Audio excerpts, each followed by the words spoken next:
When we crossed the PeeDee River into North Carolina, we knew the war would soon be over.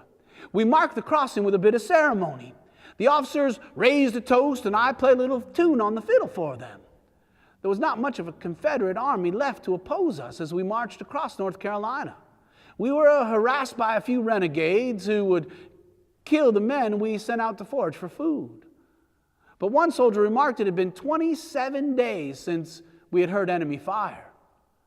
Robert E. Lee feared we would unite with Grant and destroy the Confederate army, so he sent Joe Johnston out to attack us. We met him at Bentonville for one last bloody battle. Johnston caught our lingering flank and did some damage to Slocum's division before we could send the reinforcements he needed to repulse Johnson.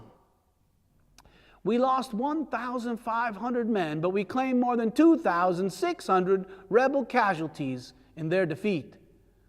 As we prepared for a final push into Raleigh, North Carolina, having marched nearly 400 miles since January, we received a rumor that Grant had chased Lee out of Richmond and the Confederate capital was ours. We then got an official report on August 12th that Lee and Grant had met at Appomattox, and the war was over. Sherman began to negotiate with Johnston for a truce.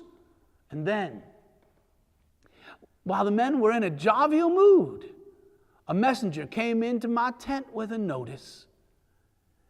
I read in shocked disbelief that Lincoln had been shot. Our president was dead. I wept. This man that I had known since I had been a small boy, this man I had opposed in politics, but grown to respect and admire, this man who had saved the Union, was now dead, killed by an assassin's bullet. Our hope turned to grief, and more than a few of my boys wanted revenge. They wanted to burn Raleigh, North Carolina to avenge his death. I jumped on my horse and I rode out to the front of their line to insist that they stop and cease. They pushed past me.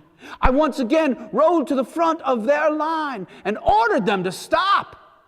If they burned this town, it would be the women and children who suffered most.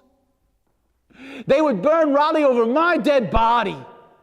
They then saw that I had ordered the artillery turned around and aimed at them, making it clear that their continued march would be into a hail of grape shot. They deceased. Raleigh was saved. We marched towards Richmond and on to Washington. The war was truly over.